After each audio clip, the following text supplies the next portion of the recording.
Shalom, shalom, peuple de Dieu. Ici, votre humble serviteur, le prophète Franco-Marie Divin de l'église La Maison du Trésor. Je suis encore ici pour vous réitérer mon invitation concernant l'arrivée de mon père spirituel, le prophète Joël Francis Tatou, ainsi que de son épouse, Maman Simiane Tatou.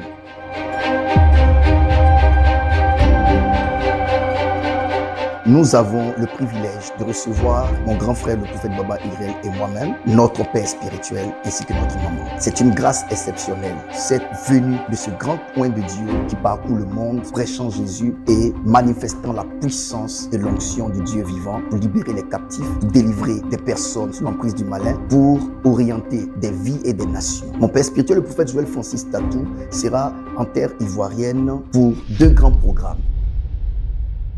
Il y a le programme Abidjan sous l'onction prophétique qu'organise mon grand frère, le prophète Baba Uriel, du 26 au 27 octobre de 17h à 21h au stade d'Angré. L'entrée est libre. Le thème, c'est « Tu ne laisseras pas vivre la sorcière ». Il y aura des manifestations de puissance comme l'apôtre Paul l'avait décrit dans les Saintes Écritures. Il a dit, et sa parole et sa prédication ne reposaient pas sur des discours persuasifs de la sagesse, mais sur une démonstration de la puissance de l'esprit, afin que la foi des hommes ne soit point fondée sur la sagesse, mais sur la puissance.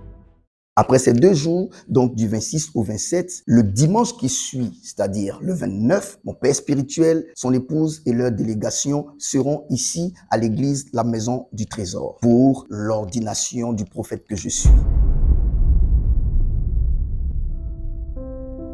Dieu me fait enfin la grâce d'être présenté devant mes parents, mes amis et tous mes proches comme étant prophète confirmé.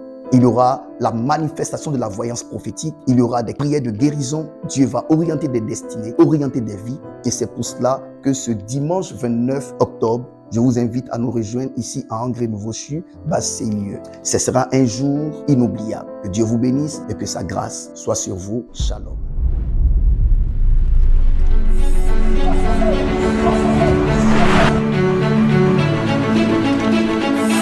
José Moussanji, fils de papa Jean-Pierre, Jean-Pierre Katumbi, de maman Georgette, quel est professeur?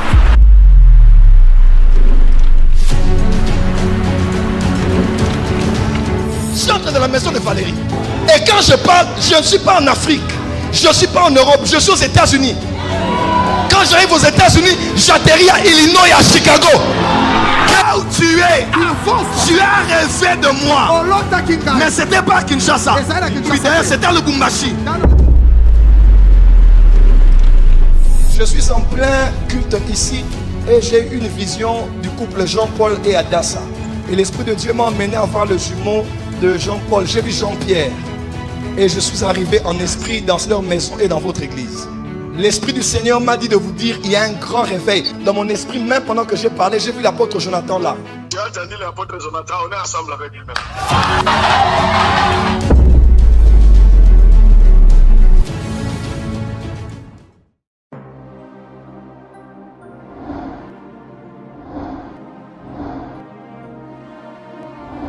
Dimanche dernier, j'ai abordé la partie l'école de Dieu.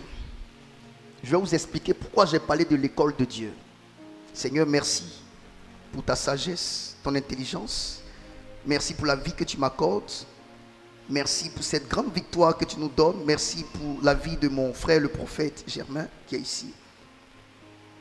Que ton nom soit glorifié dans la vie de tous tes serviteurs, toutes tes servantes. Merci pour mes enfants, mes éminents dirigeants qui ont donné des suites de prière. Merci pour la vivacité. Merci pour l'esprit du lion qui a commencé à prendre forme à l'intérieur de tous mes enfants. J'ai vu en eux des personnes capables de modérer. Je te dis merci parce que je sais que nous allons tout doucement, mais nous allons sûrement. Aujourd'hui encore, je viens, Saint-Père, m'incliner devant ta face pour te demander, s'il te plaît, de m'accorder la grâce d'enseigner, de parler au cœur du peuple selon ta volonté au nom de Jésus-Christ. Amen. Yes. Alors le texte de base que nous avons lu la dernière fois, c'est dans le livre de 2 Rois chapitre 4, verset 8 au verset 17. On se tient ensemble debout pour relire pour les nouvelles personnes qui nous rejoignent aujourd'hui. Merci de vous tenir debout et d'être rapide et d'être obéissant, de ne pas vous faire prier longtemps parce que vous êtes de la race de Christ et la race de Christ c'est la race des hommes et des femmes polis par excellence. Amen. Et je crois que Dieu m'a donné des hommes et des femmes très bien éduqués dans la maison de Dieu. 2 Rois chapitre 4, le verset 8 au verset 17. Allons-y rapidement mon garçon. Amen, je lis la parole. Un jour, Élisée passait à Sunem. Il y avait là une femme de distinction qui le pressa d'accepter à manger. Et toutes les fois qu'il passait, il se rendait chez elle pour manger. Elle dit à son mari, « Voici, je sais que cet homme qui passe toujours chez nous est un saint homme de Dieu. Faisons une petite chambre haute avec des murs et mettons-y pour lui un lit, une table, un siège et un chandelier, afin qu'il s'y retire quand il viendra chez nous. » Élisée, étant revenu à Sunem, se retira dans la chambre haute et y coucha. Il dit à Géasi, son serviteur, appelle ses Sunamites. Géasi l'appela et elle se présenta devant lui. Et Élisée dit à Géasi, dis-lui, voici, tu nous as montré tout ce temps-pressement.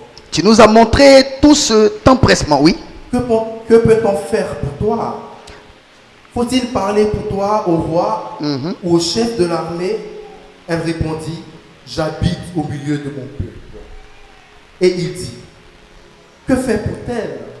Géasi répondit, mais elle n'a point de fils et son mari est vieux. Elle n'a point de fils et son mari est vieux, oui. Et il dit, appelle-la. Géasi l'appela et elle se présenta à la porte. Élisée lui dit, à cette même époque, l'année prochaine, tu embrasseras un fils. Et elle dit, non, mon Seigneur, homme de Dieu, ne trompe pas ta servante. Bien. Cette femme devint enceinte et elle enfanta un fils à la même époque, l'année suivante, comme Élisée lui avait dit. Merci. Amen. Asseyez-vous dans la présence du Seigneur, dans votre règne et dans votre territoire de grâce. Je commence donc par la fin. Dimanche dernier, je vous ai expliqué Dieu, Père, Fils et Esprit. Je vous ai également parlé de Christ Jésus qui a été envoyé par son Père vers le monde qu'il a tant aimé. Et je vous ai également parlé de Jésus-Christ qui a envoyé. Nous avons parlé en Éphésiens de Jésus qui s'étant assis au sommet des cieux, a pris place dans les hauteurs des cieux et a libéré les dons qu'on appelle les dons de Christ pour l'Église, pour l'édification des saints et pour leur perfectionnement. Nous avons parlé de tout cela dimanche dernier. Je vous ai donc dit que les envoyés de Christ sont des apôtres, des prophètes, des évangélistes, des pasteurs et les docteurs. Et nous avons fait une belle démonstration le dimanche dernier. On aurait pu faire encore des démonstrations aujourd'hui, mais le temps est parti. Et je veux donc aller illico à la fin de mon message. Le thème donc c'est comment recevoir la récompense du prophète et du juste. C'est après plusieurs analyses, après plusieurs réflexions, Dieu par sa grâce a permis que je sois un homme qui réfléchit beaucoup. Je médite beaucoup et je réfléchis beaucoup. Donc, je suis quelqu'un de très réfléchi par la grâce de Dieu. Dieu merci, dans mon école, j'ai été dans l'école des serviteurs de Dieu qui sont des enseignants. J'ai été avec l'archevêque Koudja. Par la grâce de Dieu, papa l'archevêque Koudja est un enseignant. Et Dieu m'a envoyé vers mon père spirituel aujourd'hui, prophète Joël Francis Tatou, que vous connaissez vous-même, qui est prophète voyant, prophète thaumaturge, tout ce que vous pouvez dire, mais qui est un fervent enseignant. Et je vous ai parlé donc de l'école de Dieu, dimanche dernier. Et c'est à partir de l'école de Dieu que je veux vous emmener vers la fin de mon message. L'école de Dieu. Si nous avons compris que Dieu a des envoyés et que les envoyés de Dieu sont différents du peuple de Dieu et que nous avons réussi à faire la différence entre les envoyés de Dieu et le peuple de Dieu, nous pouvons aller de l'avant. Est-ce qu'on a compris ça dimanche passé? Voilà. Mon père spirituel aime le dire, nous ne sommes pas dans un champ de maïs où tous les maïs ont de la barbe. Dans la maison de Dieu, il y a une hiérarchie. Et nous avons vu dans le livre de Psaume 133 que la Bible dit, l'huile coule sur la tête de Aaron, passe sur sa barbe et coule sur le pan de la robe. Le pan de la robe, ça c'est le peuple de Dieu. Mais quand on parle de la barbe, on parle de tous les serviteurs de Dieu. Donc l'équipe de travail, tous les départements qui gravitent autour du oint de l'Éternel, établis sur l'église et qui l'aident à accomplir la vision que Dieu lui a donnée. Mais les dernières personnes qui bénéficient de l'huile, donc de l'onction qui coule sur le oint, c'est le peuple de Dieu. Donc, et le oint et l'équipe de travail du oint travaillent finalement ensemble pour le bonheur du peuple de Dieu. Donc, il y a une hiérarchie dans la maison de Dieu.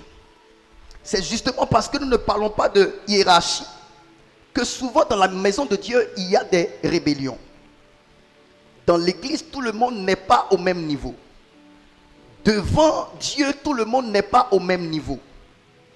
Lorsque Dieu s'adresse à Josué, il dit Josué, serviteur de Moïse, Moïse, serviteur de l'Éternel. Donc Dieu estime que Moïse est son serviteur, mais Josué est le serviteur de Moïse. Les gens sont offusqués lorsqu'on dit que tel homme de Dieu est le disciple de tel homme de Dieu. Vous ne devez pas être offusqués parce que même la Bible parlait des disciples de Jean-Baptiste. Cependant, Jean-Baptiste est un prophète de l'Éternel. Ça veut dire que Jean-Baptiste a été la personne que Dieu a appelée à être prophète. Et par son ministère, il a gagné ces hommes-là qui apprennent dans son école. Ils seront demain des serviteurs de Dieu, mais Dieu les reconnaît comme étant des serviteurs du oint qu'il a établi sur eux. Donc notre Dieu est un Dieu qui reconnaît les écoles. Dans la Bible, il y a des écoles spirituelles. Et comme nous parlons de Élisée, et que nous parlons d'une femme de distinction à Sunem, nous ne pouvons donc pas parler de Élisée, de sa rencontre avec cette femme sunamite à Sunem, cette femme de distinction, sans parler de l'histoire de Élisée. Élisée n'a pas d'histoire à lui sans l'affichage de Élie. Élisée n'a pas de ministère à lui sans sa rencontre avec Élie. Et vous savez que l'enseignement que je donne en ce moment est la suite logique de l'enseignement sur les pas qu'il faut poser pour obtenir la délivrance. Et le dernier élément que j'ai cité, c'était quoi? C'était il faut rencontrer l'onction. Je vous ai donc expliqué, je fais un rappel. Je vous ai donc expliqué que lorsque vous criez à l'Éternel, Dieu entend vos prières. Mais le Dieu qui entend vos prières va devoir vous faire rencontrer son prophète, son envoyé. Et l'envoyé de Dieu est un homme comme vous, certes, mais que Dieu a sanctifié. On appelle ça mettre à part. Dieu a mis à part. Donc Dieu le prend du peuple, il le retire. Et généralement, ces personnes, Dieu les avait déjà prédestinées avant la fondation du monde. Comme Jérémie. Dieu vient vers Jérémie et Dieu dit à Jérémie, Jérémie. Il commence à parler à Jérémie et Jérémie trouve qu'il est un enfant.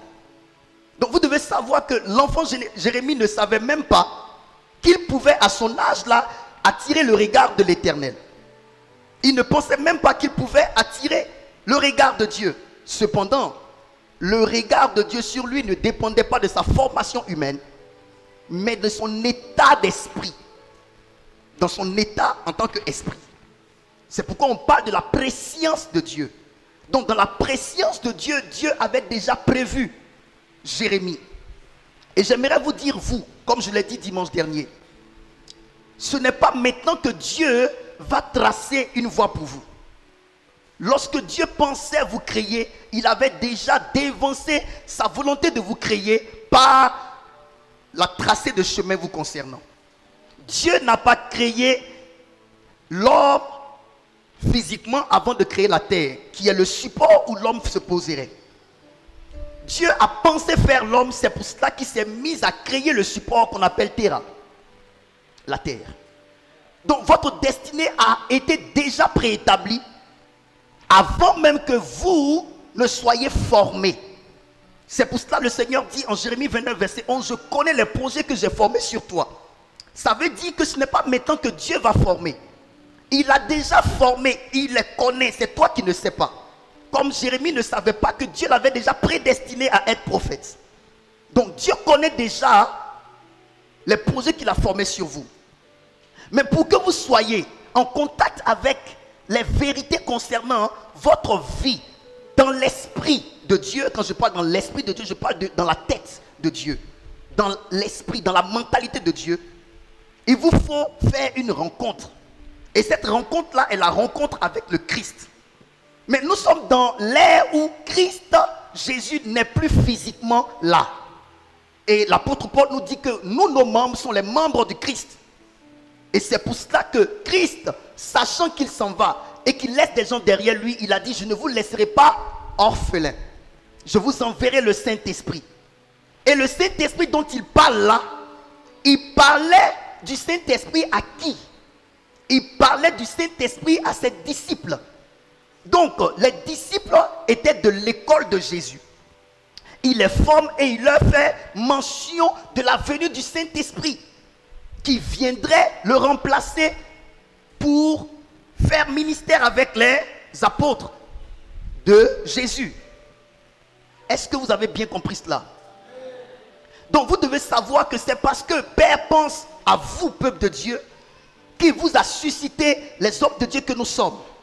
C'est pour cela que je vous ai supplié dimanche dernier en vous disant, ne vous mettez pas sur la liste de ceux qui combattent les serviteurs de Dieu.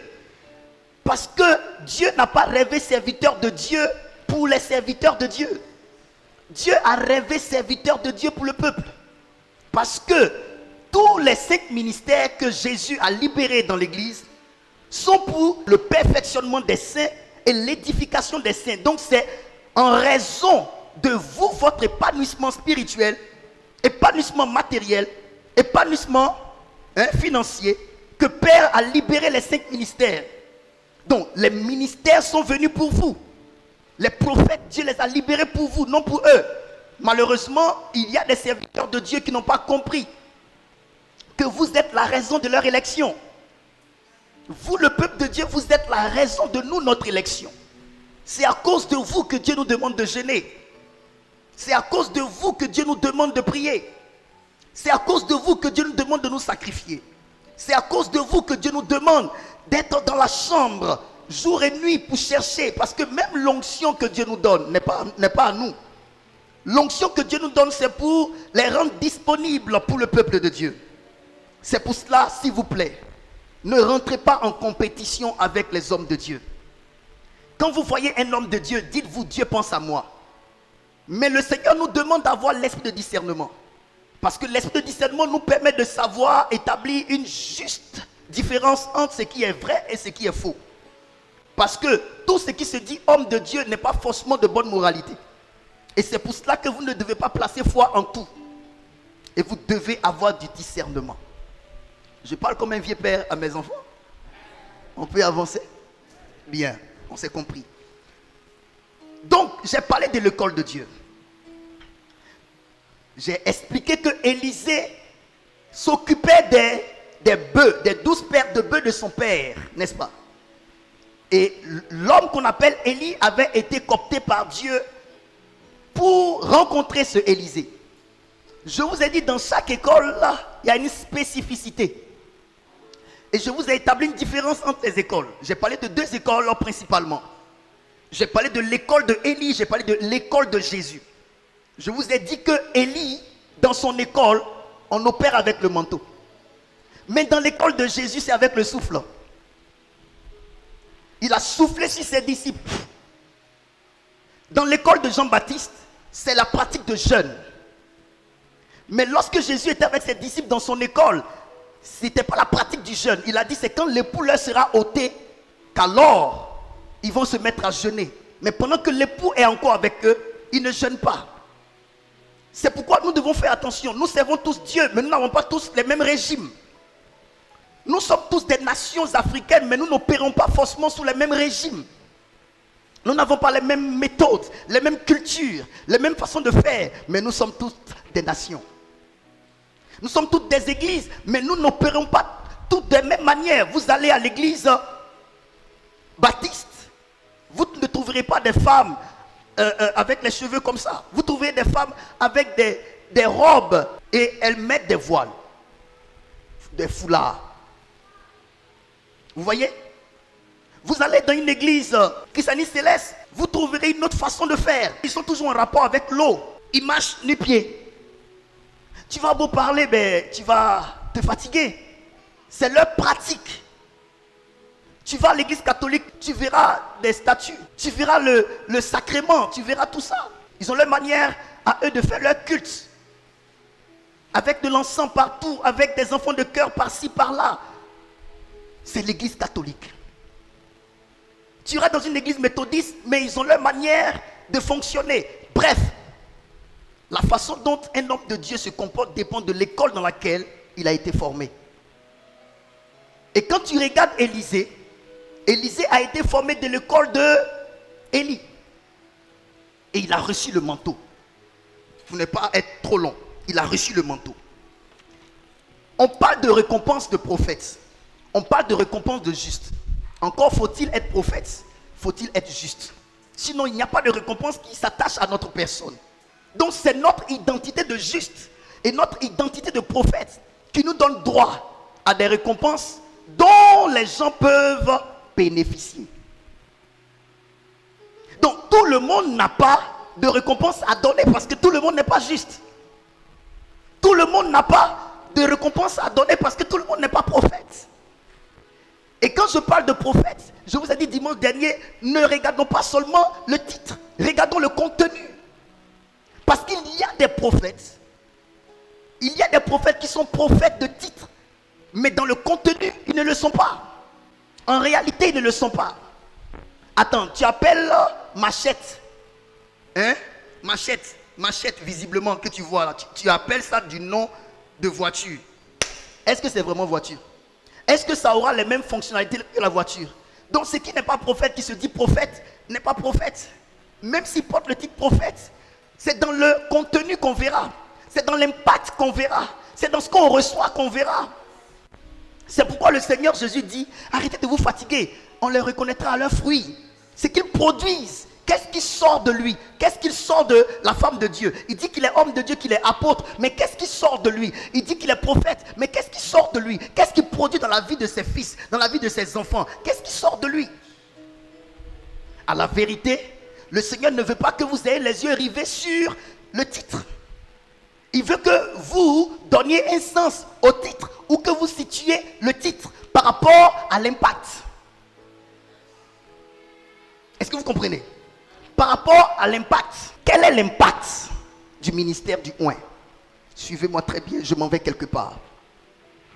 Et j'ai dit, si Élisée est prophète, on le verra par les manifestations du prophétique. On le verra par les miracles qui l'accompagnent. On le verra par ce que son père spirituel a fait. S'il vient de son père spirituel, on verra les griffes du ministère de son père spirituel dans sa vie.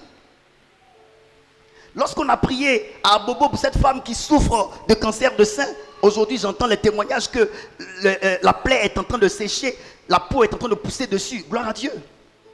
Parce que c'était une grosse plaie. Ça se dégageait beaucoup d'odeur comme ça. Mais l'odeur a baissé parce qu'elle est en train de guérir. Ce sont des signes. Et j'ai envoyé ce message à mon père spirituel. Il a dit, tu me ressembles. Et mon père spirituel a enseigné un jour sur comment reconnaître ses vrais fils. Il dit, tu verras par ce qui se fait par tes fils des choses que Dieu fait avec toi qui est leur père. Si moi, mon Dieu, je suis le père spirituel de quelqu'un, Dieu m'utilise dans une certaine dimension, je verrai obligatoirement, s'il est mon fils vraiment, des choses que Dieu fait dans ma vie, dans sa vie. Forcément. Que ce soit par les manifestations des dons spirituels, les manifestations du surnaturel, ou par le caractère. Tu verras ton caractère être manifesté par tes enfants. Un père spirituel qui est humble fera des enfants humbles. Même s'ils sont orgueilleux, ils vont finir par devenir humbles. S'ils sont tes fils. Si tu es un père spirituel qui est simple, tes enfants, même s'ils sont compliqués, ils finiront par être simples. S'ils t'ont adopté comme père, ils finiront par être simples comme toi. Donc tu verras obligatoirement que ce qui est en toi, ce que Père a établi en toi, se déverser dans la vie de tes enfants spirituels. C'est pourquoi je dis, il faut venir d'une école. Il faut venir d'une école. Il faut venir d'une école. Et moi je vous dis, j'ai un peu de problème avec tout ce qui n'a pas d'école. Avec tout homme de Dieu qui n'est pas dans une école. Parce que même si Dieu vous a appelé et que vous avez l'onction de Dieu, c'est l'un des signes, les dons spirituels se manifestent. Quand Dieu t'appelle, ce sont des choses qui t'accompagnent. Mais on parlera de moralité et d'éducation. Le ministère n'est pas seulement question de manifester l'onction, manifester la puissance. Ce qui donne du respect aux démonstrations de puissance qui se manifestent par nous, c'est notre éducation. Ce sont les valeurs que nous avons. Est-ce qu'en tant qu'homme de Dieu, on ne te retrouvera pas dans les femmes? Est-ce qu'on ne te retrouvera pas dans une vie immorale? Est-ce qu'on ne te retrouvera pas dans les histoires où c'est toi qui manifestes ton impolitesse, toi homme de Dieu? C'est tout ça qui fait le oint. Ah, c'est un homme de Dieu sérieux. Pourquoi je dis toutes ces choses? C'est à cause de ce test. Et suivez-moi, vous ne serez pas déçus. L'Éternel permettra que vous compreniez. J'aime parler posément. Regardez comment Élisée a servi son père. La Bible dit qu'il versait l'eau sur ses mains. Tout ça, c'est un rappel. Il versait l'eau sur ses mains. Et je vous ai dit, une onction que vous ne servez pas ne peut jamais être votre part. Donc vous devez savoir que la position la plus adéquate pour recevoir d'un père, c'est la position d'être en dessous. Vous ne pouvez pas recevoir d'un père en étant au-dessus de lui. Et donc vous devez savoir que la main qui donne est au-dessus de celle qui reçoit et la main qui reçoit est en dessous de celle qui donne.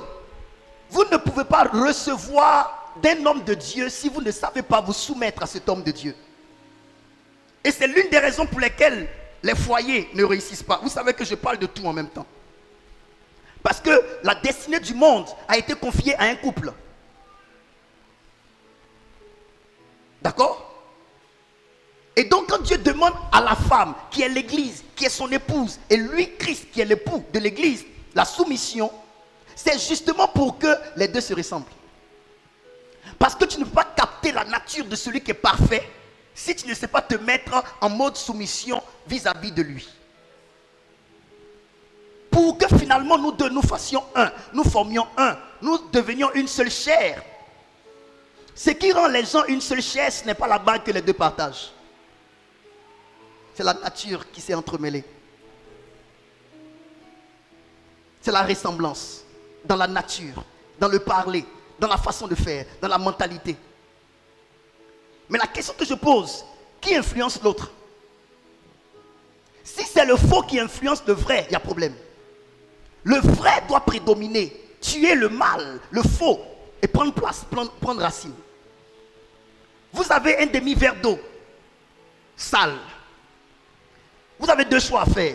Soit vous renversez l'eau sale pour remettre de l'eau propre, ou bien vous mettez beaucoup d'eau propre dans le verre d'eau sale. Si vous mettez beaucoup d'eau propre dans le verre d'eau sale, vous allez finalement vider le verre de l'eau sale et l'eau propre va rester à l'intérieur. Le problème de beaucoup, on veut enlever les défauts de la personne pour les remplacer. Non, commence à déposer les bonnes choses dans la personne. Tellement que tu donneras les bonnes choses, tellement que tu mettras le bon vin, tellement que tu mettras le bien, le bien, le bien, le bien. Tu vas tellement faire du bien à la personne qui a le mal en elle que finalement la personne là va voir le mal sortir et le bien prendre place. Je peux parler?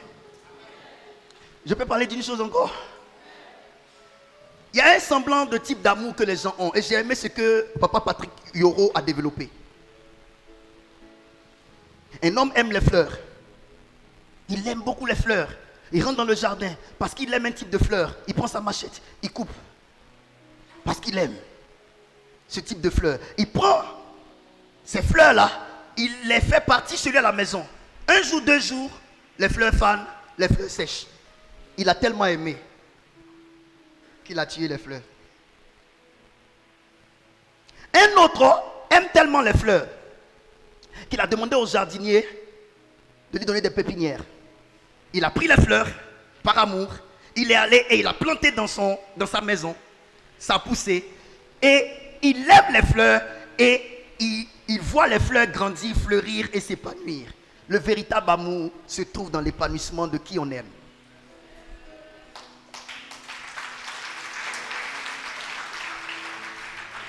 Si vous aimez les gens, parce que vous les aimez trop, ne les cassez pas pour les prendre pour venir chez vous à la maison. Demandez pépinière, plantez chez vous, arrosez, laissez grandir, laissez croître. Tu aimes le poulet, ça c'est Pasteur Mohamed Sanogo qui a développé ça. Tu aimes tellement le poulet que tu tues le poulet pour manger. C'est quel type d'amour ça? Un amour qui tue l'autre pour son bien-être. Si vous aimez, ne tuez pas, entretenez. Si tu aimes ta femme, entretiens-la. On peut évoluer. Je peux prêcher. Et donc quand je parle d'amour et que je parle d'épanouissement, vous ne pouvez pas former un enfant spirituel aussi bien si vous ne réussissez pas à le traiter pour son épanouissement. Peu importe comment vous le formez, il doit savoir que c'est pour son épanouissement demain que vous le faites. Et Élisée était dans la famille d'un bon père. Bien formé par son père, il a reçu le manteau. Bref, allons-y de l'avant. On parle donc de cette femme qui a vu le prophète Élisée passer par Sunem et qui a invité le prophète Élisée manger chez elle. Frère, on ne t'invitera pas si le surnaturel ne s'est pas invité dans ton naturel. Elle a invité le prophète Élisée, pas parce que l'homme qui était devant elle s'appelait Élisée. Avant que Élisée ne rencontre Élie, il s'appelait Élisée. Mais ce qui a fait d'Élisée un homme spécial, c'était le surnaturel qui s'était invité dans son naturel. Je parle, hein. C'est pourquoi je dis, il faut faire partie d'une école. Il faut appartenir à une école. Moi, je suis de l'école de GFT. J'ai été de l'école de Papa l'archevêque Kodja. Je tiens ma façon d'enseigner là de lui. Je n'étais pas comme ça avant. Mais j'ai pris cette dimension d'enseignant parce qu'il est docteur de ministère. Je tiens ma façon d'enseigner de façon prophétique là de Joël Francis Tatou. Et j'ai des tics et des manières qui lui ressemblent. Qu'est-ce qui fera qu'on te traitera différemment des autres? Qu'est-ce qui fera qu'on te traitera différemment des autres prophètes? Même dans le club des prophètes. Qu'est-ce qui fera qu'on dira, ils sont tous des prophètes, mais lui, il est différent? Votre spécificité doit être très large par rapport aux autres. J'ai décidé d'être un prophète différent. Et ça, c'est mon choix. Ne pas faire la courbette aux hommes de Dieu. Ne pas faire la courbette à mes enfants spirituels. Rester digne, être honnête, être sérieux. Ne pas demander de l'argent aux gens. Ça fait de moi un homme différent. J'ai appris une fois, mon fils est allé chez l'un de ses frères et il y a un pasteur qui a été invité manger. Et l'attitude qu'il a eue, mon fils était assis et puis il a dit, moi mon papa ne peut pas faire ça. Donc là, j'ai marqué déjà un point. J'ai mis le pasteur là derrière moi par ma ligne de conduite. Par la discipline que j'ai appliquée à ma vie. Écoutez, il y a le numéro 1, il y a le numéro 2, il y a le numéro 3, le numéro 10 et allant. Décidez d'être le numéro 1. De tous les chiffres qu'on mettra devant vous, n'acceptez pas le chiffre 2.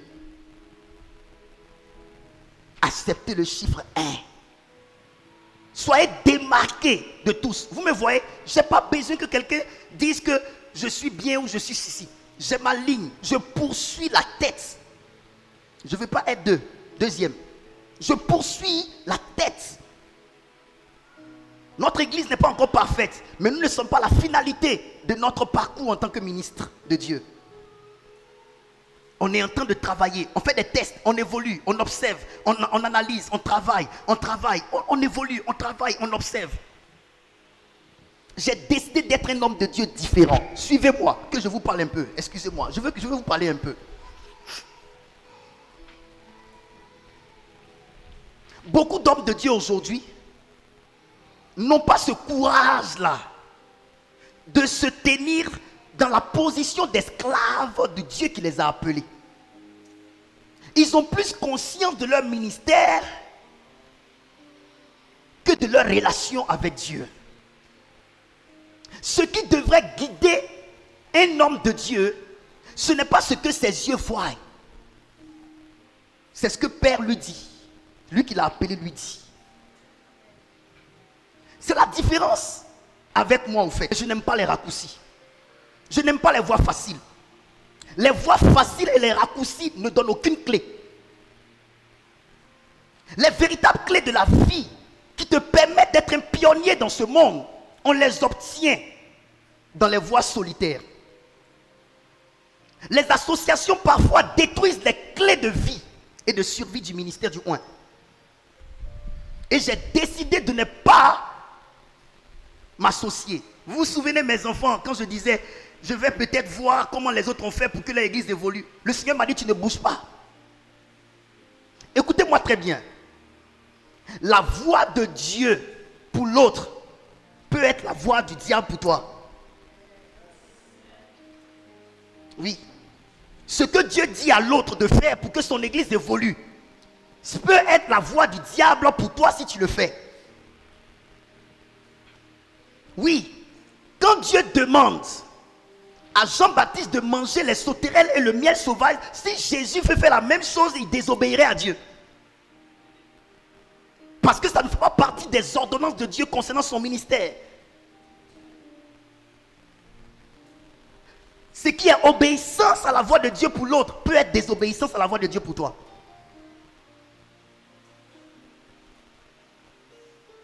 Si ton appel ne t'a pas été transmis par personne interposée, alors n'écoute pas quelqu'un pour diriger ton ministère.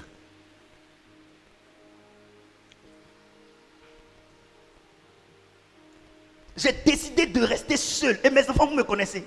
Je suis seul. À force d'être seul, j'ai été capable d'entendre Dieu, de le voir et d'aller et d'avancer avec lui. Le problème de beaucoup, ils n'ont pas le courage d'attendre. Écoutez, l'une des capacités spirituelles que Dieu donne aux véritables leaders dans le ministère, c'est la capacité d'attendre. Beaucoup d'enfants de Dieu ne peuvent pas attendre. Beaucoup de serviteurs de Dieu ne savent pas attendre. Préoccupés par leur ministère, préoccupés par l'onction. Il faut aller vite, il faut se connecter à tel, il faut aller vers tel. Écoute, je me suis enfermé au lieu d'aller vers des gens pour aller subir leur humiliation. Parce que celui avec qui j'ai affaire, ce n'est pas celui qui ne m'a pas appelé, c'est celui qui m'a appelé. Je préfère traîner 1 mois, 2 mois au pied de Jésus que d'aller vers un monde d'aventure, là où Dieu ne m'a pas envoyé. Papa Willy est venu ici. Il dit, mais mon fils, comment tu as fait? Comment j'ai fait? J'ai accepté de mourir. J'ai accepté la face. Cache-toi de la vie avec Dieu. J'ai accepté le moment qu'on appelle le moment sombre avec Dieu. J'ai accepté le temps qu'on appelle le temps de solitude avec Dieu. J'ai accepté la période où on te considère comme mort. Écoutez-moi bien. Il n'y a pas un grand ministre de Dieu qui n'est pas le fruit d'une résurrection. Un grand serviteur de Dieu est le fruit d'une résurrection. Ça veut dire qu'il a connu la mort. Si tu n'es pas un véritable ressuscité, Tu n'es pas un véritable oin dans ce monde. Tu vas devoir mourir en toi. Jésus a connu la mort. Et il a dit, si la graine ne tombe en terre et ne meurt, il ne peut produire. Donc, les grands résultats, quand on parle de produits, c'est les résultats. Les grands résultats appartiennent à ceux qui ont accepté de mourir un temps soit peu dans leur marche avec Dieu. Et beaucoup ne veulent pas mourir. Beaucoup ne veulent pas mourir. Écoutez, la mort, ce n'est pas une seule fois. C'est toutefois que tu dois atteindre un nouveau palier. À chaque fois que tu dois atteindre un nouveau palier, tu dois mourir. C'est pourquoi Catherine Kuhlman a dit, je suis morte de 1000 façons pour Jésus-Christ. Elle est morte de 1000 façons pour Jésus-Christ. Aller chez mon père, lui demander pardon, c'est une mort. Quand on partait, je disais à Dieu, Seigneur, ça, je ne m'y attendais pas. J'avais pris des résolutions. J'ai dit, moi, je ne donne plus rien à mon père. Même 5 francs, je ne donne pas. Et cette position était une position légitime. J'ai dit à mon frère, à mon cousin, il a laissé tous mes frères, toutes mes soeurs. Ce que je gagne, je pouvais aider mes soeurs qui sont restées que de l'aider lui. Mais quand on a fini de parler, c'est encore moi qui suis parti. J'ai pris l'argent et puis je lui ai donné. Quand Dieu te voit mourir de cette façon, il ne peut que te ressusciter. Et quand tu ressuscites transformé et transfiguré. Mettez une graine en terre. Cette graine-là est sémée nue, mais elle sort habillée.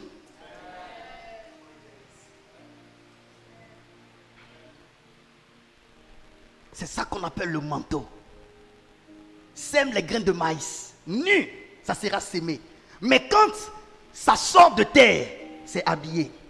Sémer l'arachide, ça se sème nu. Mais quand ça sort habillé. S'aimer le grain de cacao, ça se passe comment? Ça se passe nu. Mais quand ça pousse et que ça se produit, ça sort vêtu.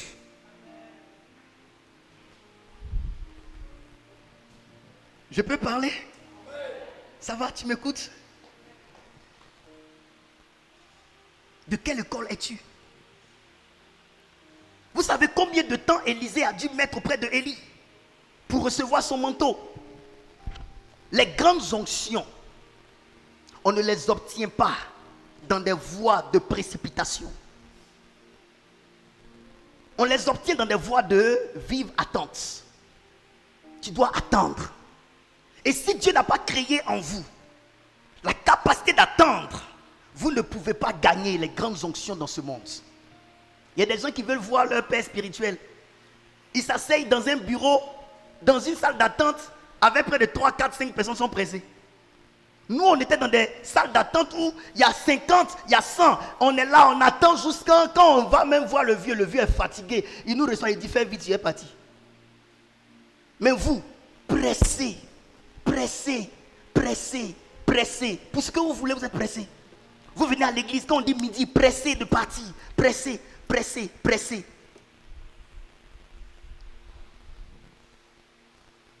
Vous devez savoir attendre. Vous devez savoir attendre. Avant, quand on me donne rendez-vous, je fais un rendez-vous. Si j'arrive le premier, que tu fais 10 minutes, tu n'es pas là, je prends ma voiture, je rentre. Et j'avais cette habitude-là parce que je voulais pousser les gens à être à l'heure. Mais regardez, un jour, Dieu va m'enseigner. Dieu me dit, à force de te comporter comme ça, tu n'aimes plus attendre, mon fils.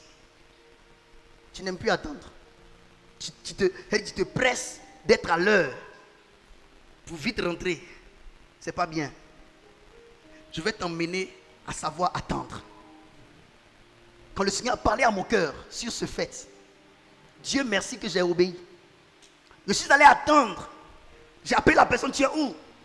Non, attends-moi, je viens ici dans... J'ai dit, man, je voulais partir. Le Seigneur me dit, reste là. Vous savez quoi? La personne venait avec de l'argent pour moi. Et si je partais, j'allais rater. Et cet argent à l'époque, alhamdoulilah,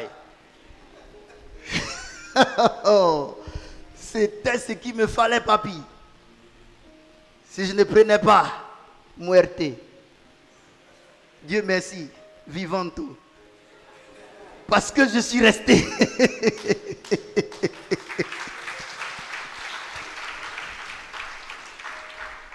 C'est pas toujours qu'il faut se fâcher quand ça dure.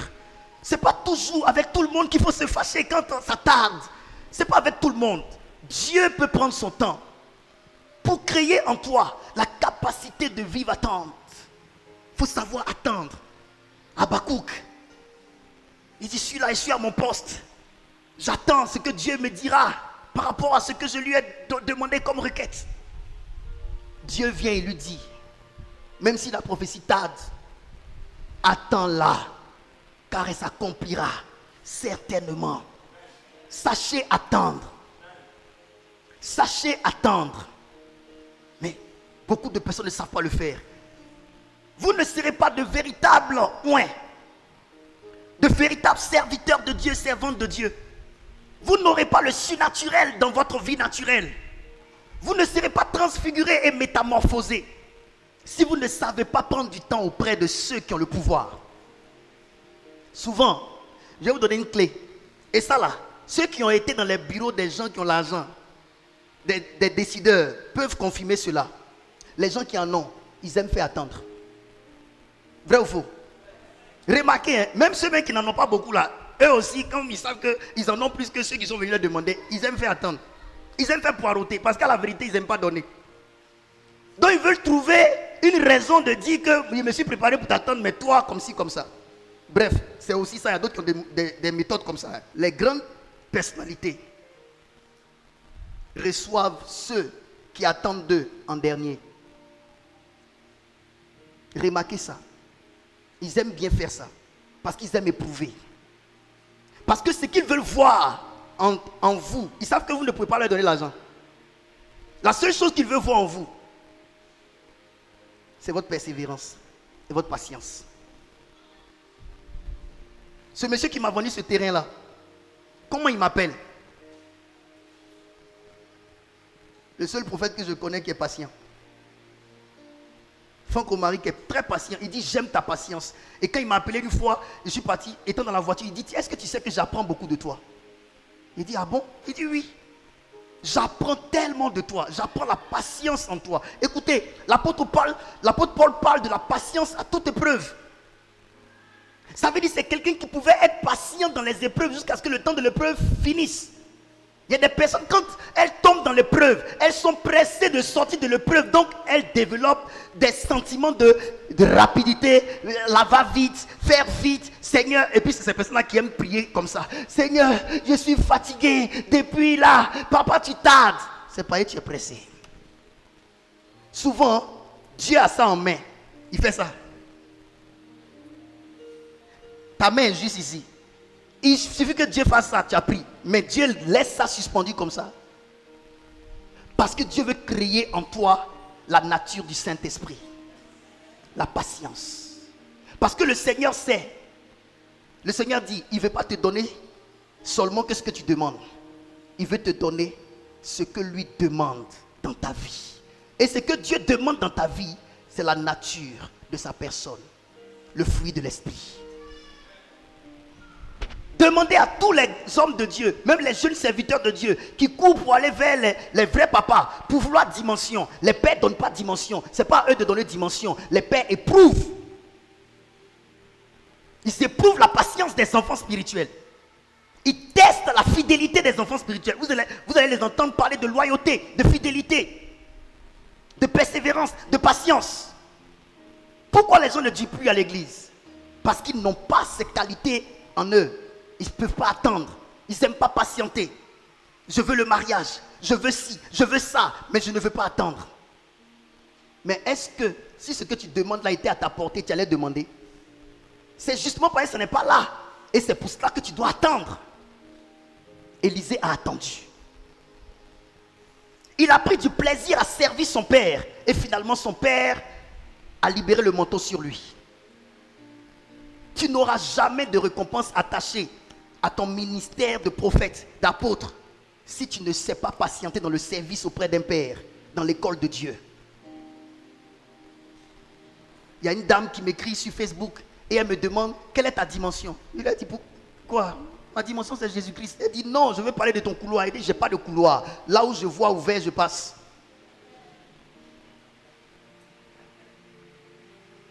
Et elle me dit qu'est-ce que je peux prendre chez toi? Il dit Jésus-Christ. Elle dit mais j'ai Jésus, je veux parler de ta dimension. Il dit madame, j'ai pas de dimension.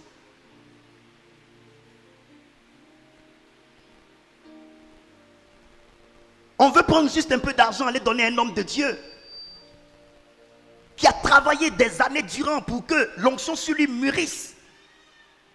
On veut prendre un peu d'argent pour aller prendre ça.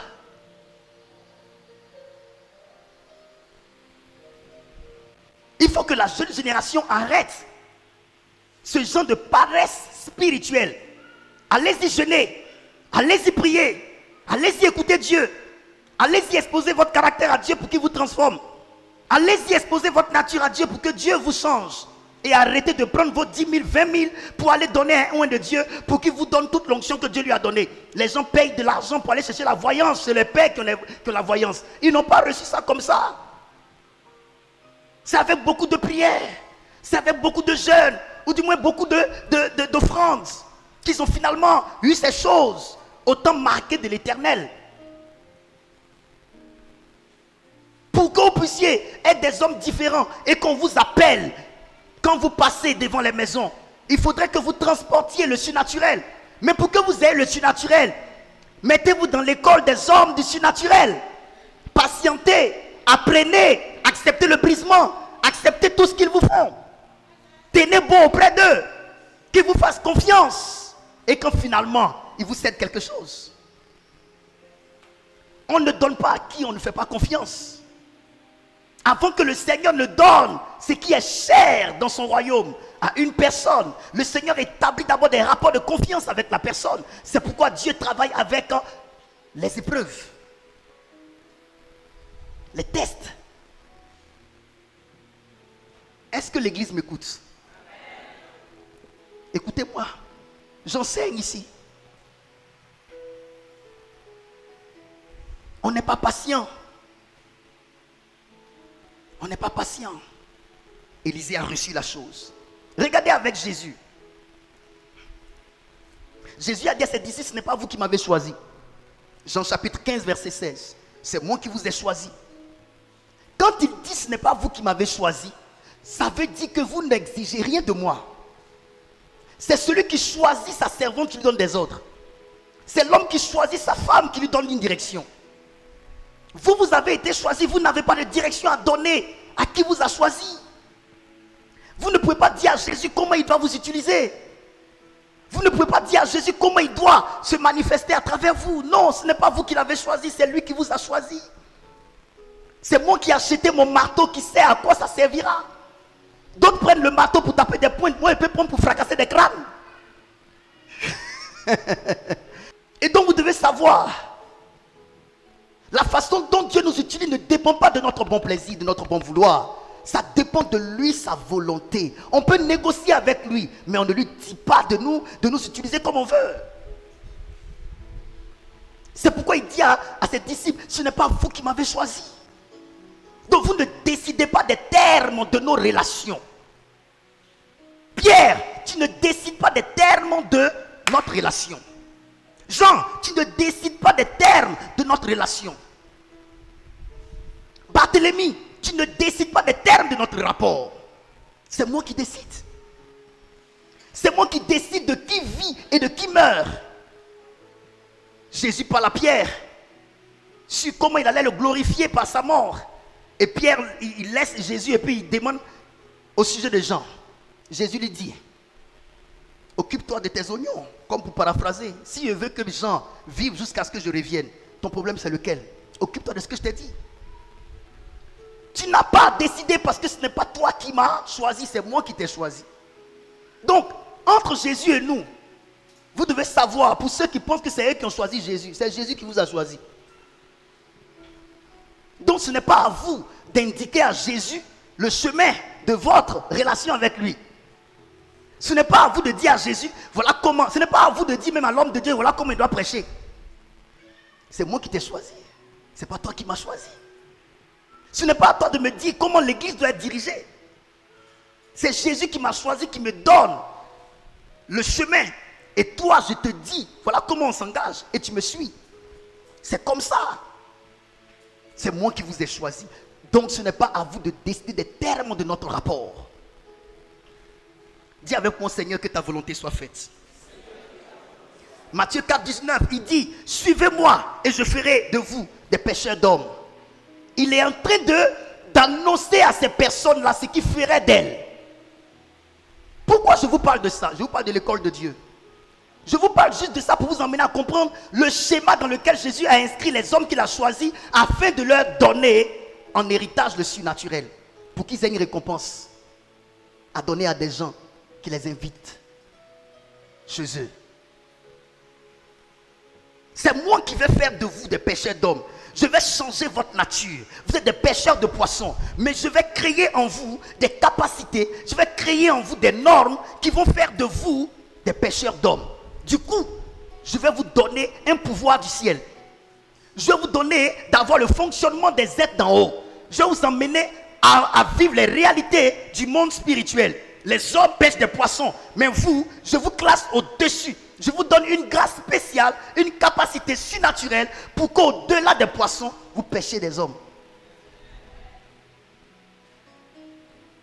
Les filets que les pêcheurs utilisent pour attraper les poissons, pour vous, ça sera les miracles. Pour vous, ça sera la prédication suivie de manifestations. Pour vous, ça sera le pouvoir de la voyance. Pour vous, ça sera le prophétique. Pour vous, ça sera miracle money comme mon Père le fait. Jésus est en train de parler. Je vous donnerai quelque chose. Actes chapitre 1. Versets 1 à 8. Vous recevrez une puissance. Ça, c'est l'école de Christ. Jean 20, 21, 23. Il parle de pouvoir qu'il va leur donner. Marc chapitre 16, 17, 19. Voici les miracles qui accompagneront ceux qui auront cru. Le surnaturel doit les accompagner. C'est en ce moment-là, quand Jésus a fini d'établir toutes ces normes-là en toi, que si quelqu'un te reçoit, la personne peut avoir une récompense. Tu es homme de Dieu, tu es juste, c'est vrai. Qu'est-ce qu'on reçoit quand on te reçoit? Qu'est-ce que tu entraînes? Qu'est-ce qui t'accompagne? Écoutez-moi bien. Un homme de ministère qui n'est pas accompagné du surnaturel ne doit pas être reçu comme tel.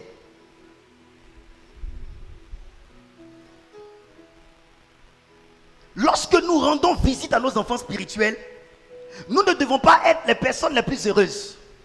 Ce sont nos enfants spirituels qui doivent être les personnes les plus heureuses. Pourquoi? Parce qu'ils recevront. Les offrandes que nos enfants spirituels nous donnent, ce n'est pas de la bénédiction, c'est de la sémence pour recevoir la bénédiction de nous. J'ai béni papa. Tu peux bénir papa? C'est moi qui te bénis. Toi, tu provoques la bénédiction en sémant dans ma terre. Il y a des hommes de Dieu qui rendent visite. Et puis ils sont contents. Tu es content pourquoi? Jésus a dit, qui m'a touché? Il a senti qu'une énergie est sortie de lui. Il n'avait pas programmé. La femme l'a déchargé spirituellement. Quand nos enfants spirituels nous appellent, quand les gens viennent nous voir dans nos bureaux, nous devons être inquiets parce que nous perdrons des forces, nous perdrons des énergies. Des forces nous quittent. Quand nous prions, nous jeûnons, nous cherchons Dieu, nous téléchargeons des énergies spirituelles en nous. Mais lorsque les enfants, les petits gens, les jeunes gens viennent vers nous, se connectent à nous, avec leur offrande, ils viennent prendre quelque chose de nous. Tu vas prendre une offrande de 1000 francs, de 10 000 francs. Facile à donner, facile à avoir. Les gens pensent que c'est difficile d'avoir 10 000. 10 000 c'est rien. Les gens qui disent qu'ils n'ont rien là, quand ils comptent dans l'année, ils ont dépensé beaucoup. Ils n'ont rien parce que tout est dans les dépenses. Rien n'est en économie.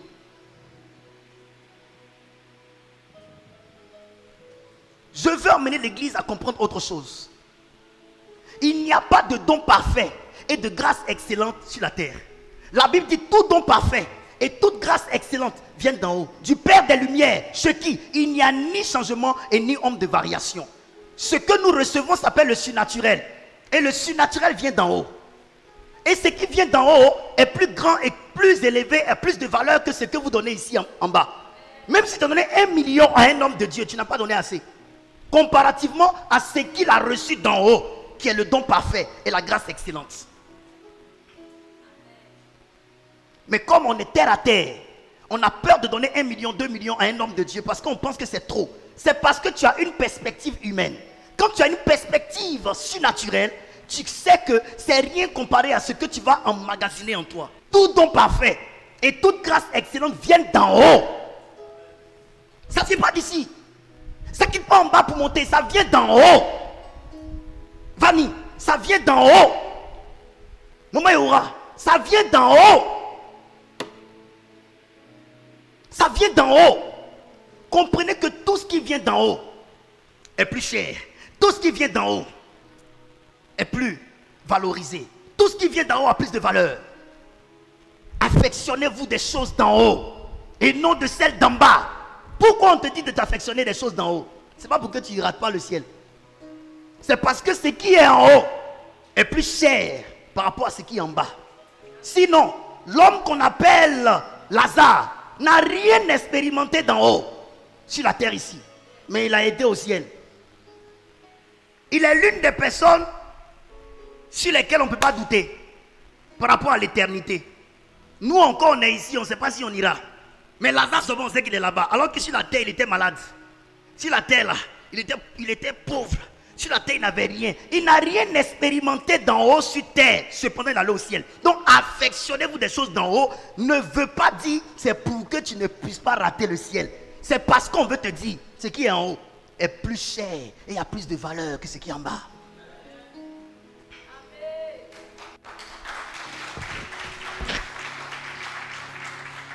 Mais il y a des personnes qui sont très terre à terre.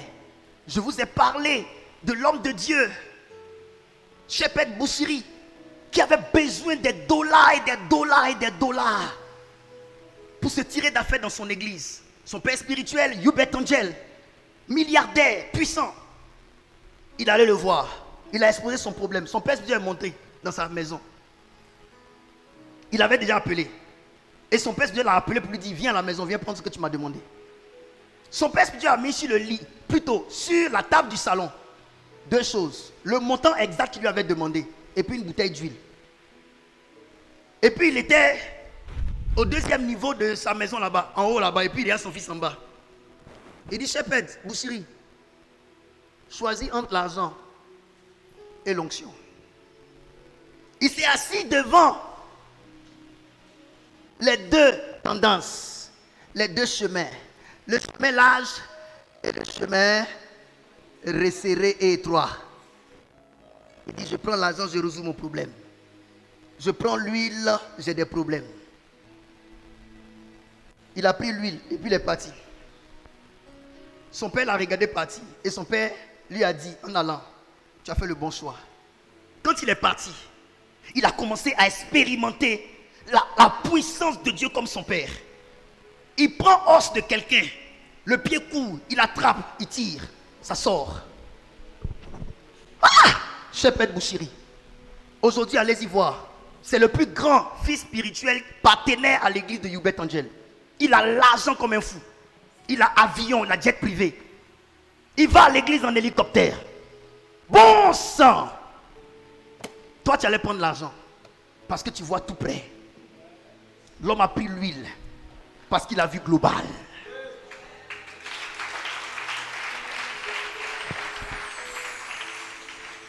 Je vous parle de l'école de Dieu. Les disciples ont dû faire des sacrifices. De pêcheurs de poissons, ils ont dû abandonner leur travail. Qui sait combien c'était dur pour Pierre? 3 ans durant, sans ramener du poisson comme autrefois quand il était pêcheur. Et s'il n'avait pas une femme compréhensive, ça allait être des guerres à la maison. La Bible n'a jamais parlé de sa femme. Comme si elle était vraiment absente de sa vie. Mais ça peut aussi révéler qu'elle était une femme soumise à son ministère. Elle disait tout oui à cet homme. Elle acceptait maintenant de réduire le repas.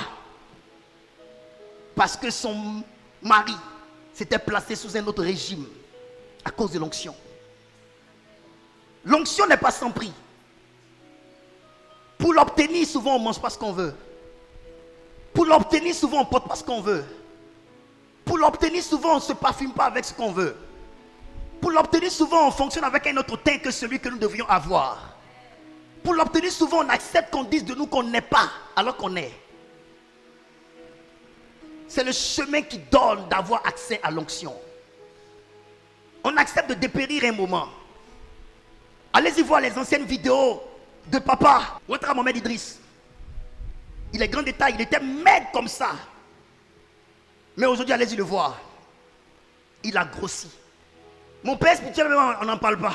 Mais aujourd'hui, regardez comment Dieu l'a restauré. Il est en forme, joli, et tout le monde le veut. Le prix de l'onction, c'est le prix de l'amaigrissement. Le prix de l'onction, c'est le prix de l'oubli. Vous ne pouvez pas inviter le surnaturel dans votre vie si votre naturel n'inquiète pas. Vous ne pouvez pas obtenir le surnaturel dans votre vie si votre vie naturelle n'inquiète pas. Les gens te diront, il faut te soigner. Les gens te diront, tu vas mourir. Les gens te voient maigrir, on dit non, toi tu vas mourir, tu exagères. Ta façon de vivre ta vie naturelle ne ressemble pas à la façon dont les autres vivent leur vie naturelle. Ils mangent le matin, ils mangent le midi, ils mangent le soir. Mais toi, tu manges une fois. On trouve que tu n'es pas normal.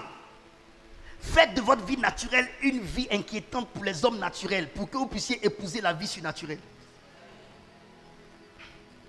Sinon, sans ça, vous n'aurez pas de surnaturel à manifester dans ce monde naturel. Aujourd'hui, nous continuons de jeûner les 3 mois. Vous vous souvenez, avant, quand je jeûnais, j'étais maigre. Dès le 10e jour, 11e jour, maigre. Mais aujourd'hui, je peux faire 2 mois, je suis encore en forme. Là, je suis dans le jeûne de 3 mois. Mais je suis en forme. Hier, on a pris le véhicule. On est arrivé ici à quelle heure, mon fils? 20h, 21h.